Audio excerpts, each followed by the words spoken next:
Okay, welcome back. This is Unit 5, Part 2. Part 2, and we are halfway through this unit. We are starting up now by talking about obstacles to effective communication. The four primary elements for effective communication. One is language.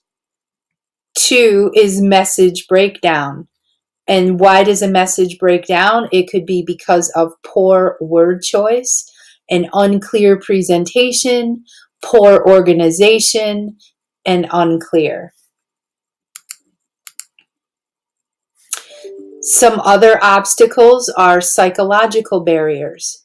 And what are those? Well, they could be a bias, a panic, fear, unsafe environment, noise or emotion. It could be due to failed reception, due to mental illness, marital issues, finances, health issues, cultural differences, just for an example. So we all have a lot of things going on in our brains, in our minds, all hours of the day.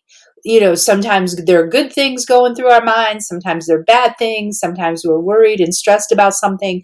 Sometimes we're just looking forward to what we're doing after school or doing after work. And we're thinking about that, or who knows. So, just basically your distraction level for whatever reason is gonna impact your communication, whether you're the one trying to communicate, deliver a message, or whether you're the receiver, the person who's supposed to be hearing and understanding the message. These things can have interference by all of these things that I just read right here. And that's really what we're going to be talking about in the next few slides.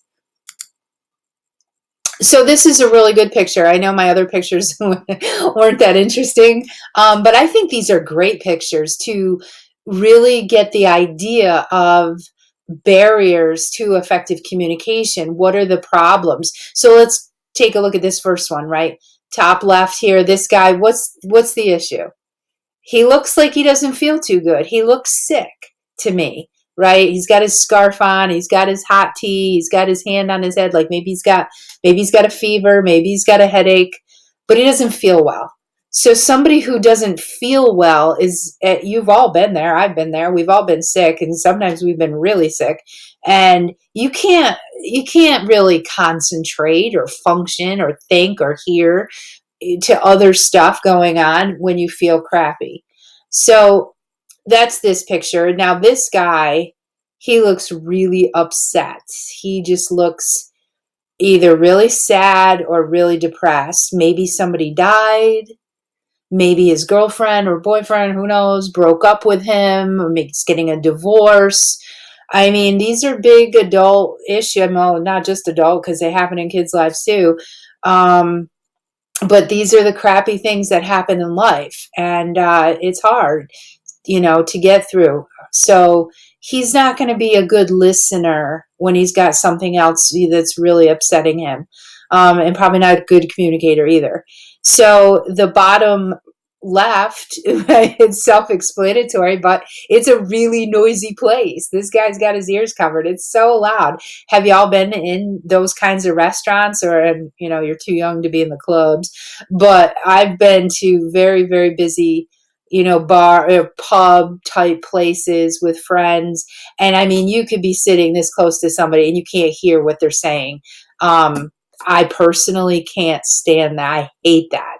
So I don't go to those kinds of events or places very often, because I just think, what's the point? You can't even have a conversation. So definitely communication is impacted when you can't hear. Now, in this instance, it's because of other people, but it could be machinery. If you're in an industrial situation, it could be loud machinery, and maybe the people who work there can't hear you. You're trying to notify them of something that's happening. They can't hear you because of the machinery. So these are just little examples of things to be aware of. So this picture, the way I interpret it is, this guy with a little black dot there, that's his mouth. He's the one speaking. And yet what he's saying is getting all jumbled up as it comes out of his mouth. And that's what this person hears. It's very confusing, or it's unclear, or it's, just really bad communication. So you got to make sure that what comes out of your mouth is what you intended and it is clear so that the person hearing it can understand it. This should not be a jumbled mess. It should be a straight line. So, obstacles to communication can occur in the four primary elements required for communication. In order for the security guard to communicate effectively, the following questions should be answered. Language. What language skills are required of the security guard for the workplace? We have all different levels, from real basic elementary language to more and more educated type of language.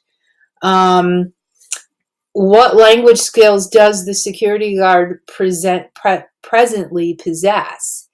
And what are the language skills of other people that will interact with the security guard? So let me just give you one example.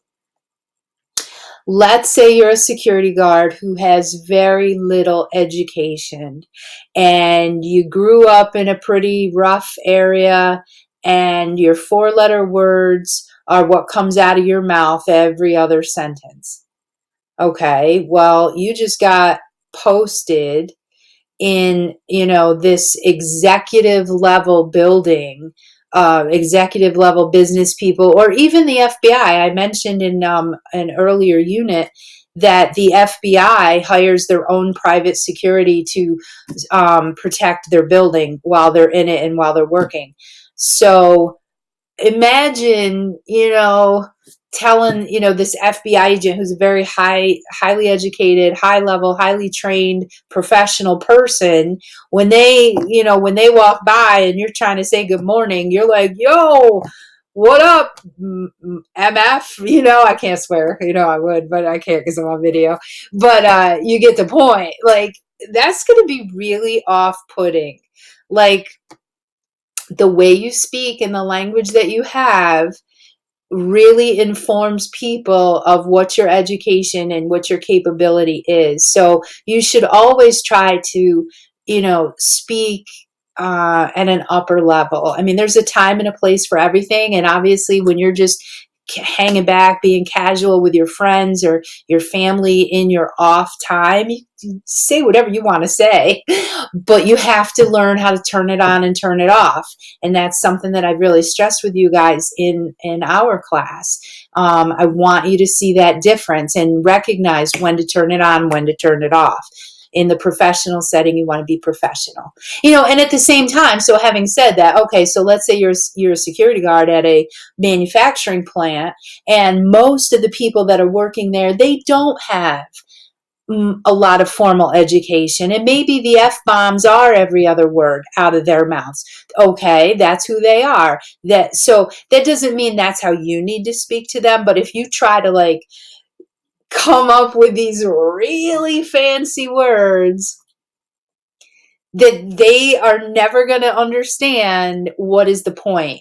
Are you trying to make them look stupid? Because that's how they're going to feel. You're trying to make them feel bad. So don't do that. Don't do that. And besides which, what's the point? If you're trying to communicate, you need them to understand you. So don't use words that they're not going to know. Okay.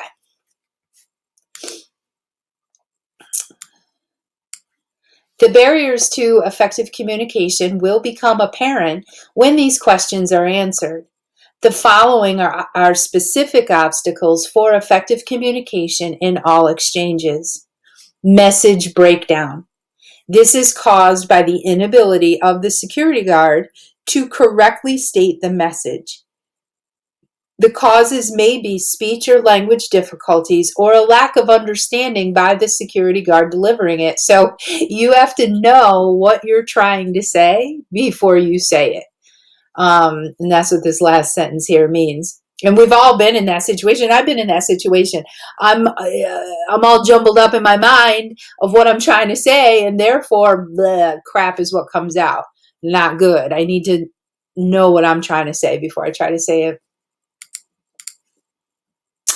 So, some examples include poorly chosen words, phrases, or jargon.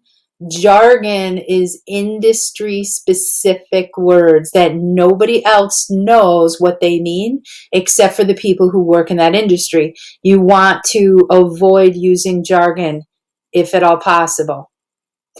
Lack of coherence or awkward presentation, poor organization of ideas, failure to clarify ambiguities. Remember, I talked about something that could be taken in more than one way. You don't want that. So you need to clarify what you mean. Message breakdown can lead to costly errors, costly corrections, and the need for otherwise unnecessary clarifications, which consumes precious time and resources. Psychological barriers. A security guard is not always afforded the ideal conditions under which to communicate. Distractions occur because of the environment and situations in which a security guard must perform. Even the simplest communication can be obstructed by one or more of the following: bias or prejudice, panic or fear, threat to personal safety, noise, or extreme emotion. Ooh, what happened? Okay, sorry. Failed reception. The receiver is unable or unwilling to receive the message for language, personal, cultural, or other reasons. These stresses can prevent communication from occurring at the reception point. Some common types of stressors: mental illness, marital problems, financial problems, health problems, and cultural and language differences. And I just thought this was a really cool picture, all the gears. I just thought it was cool. That's I just wanted to share that with you. I thought it was a good one for communication. Okay. So, components of effective communication. Methods used to improve the communications process: feedback, third ear, rate of speech, face-to-face acknowledgement, sensitivity, reinforcement. So we're going to talk about all of these things.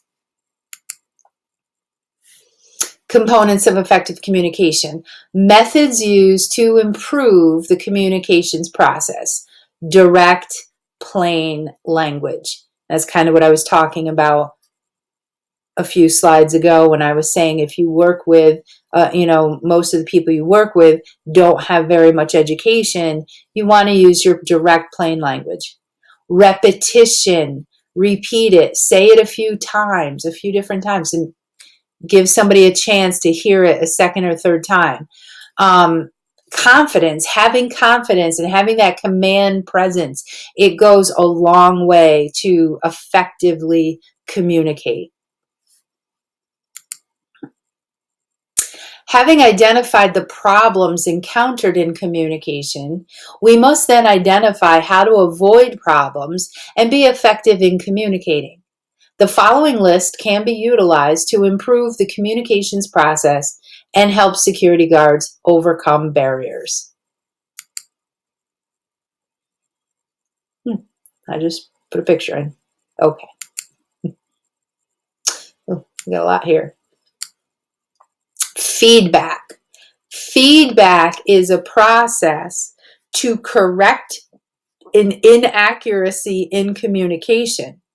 Feedback is checking for comprehension, usually by restating the message as it is understood. So this is where you're going to want to ask the person, what do you think I just said? Or what do you think, what are you going to do? And give them a chance to say back to you what they heard, what they understood. And then that's feedback. You're finding out right then and there, and you're able to fix any misunderstanding or inaccuracies as to what they heard, whether that's your fault or their fault.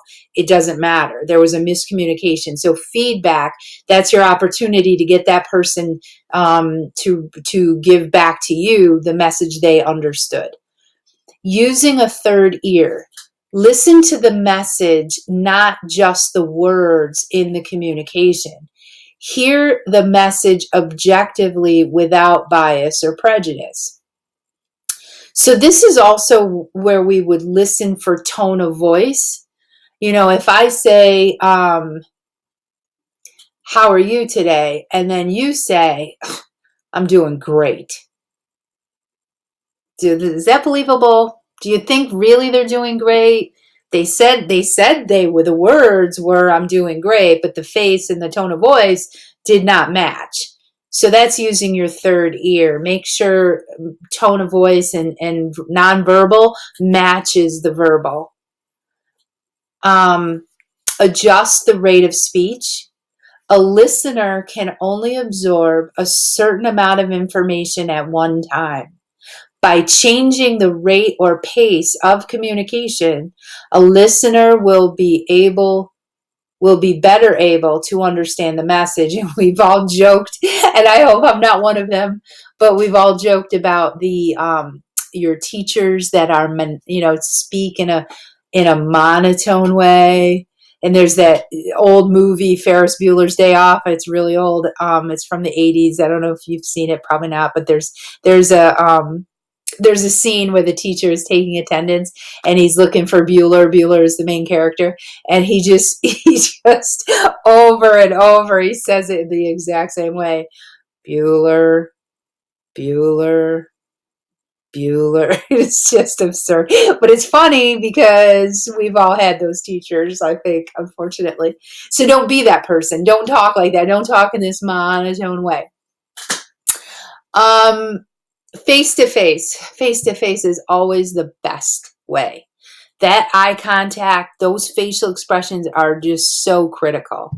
Acknowledge the individuals involved in the communication process by using eye contact, facial expressions, gestures, and immediate presence.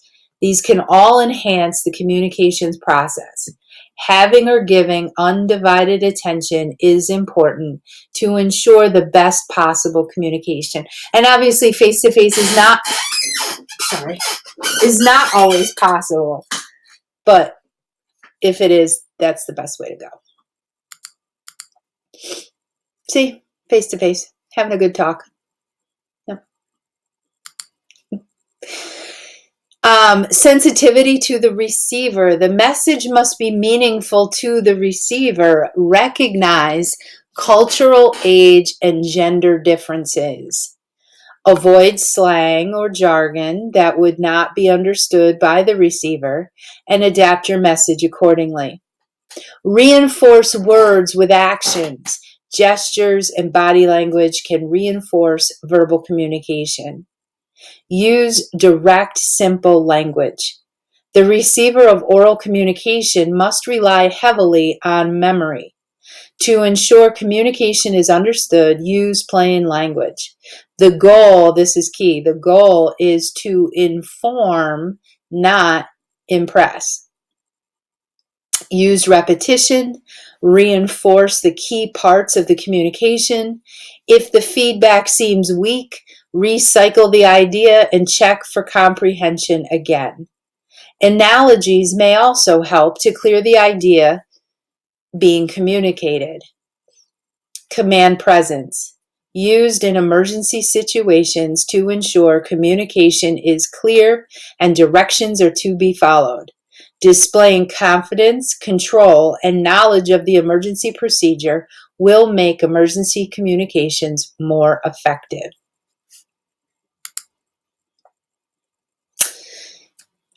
Just another picture. She's talking a lot of words, a lot of letters.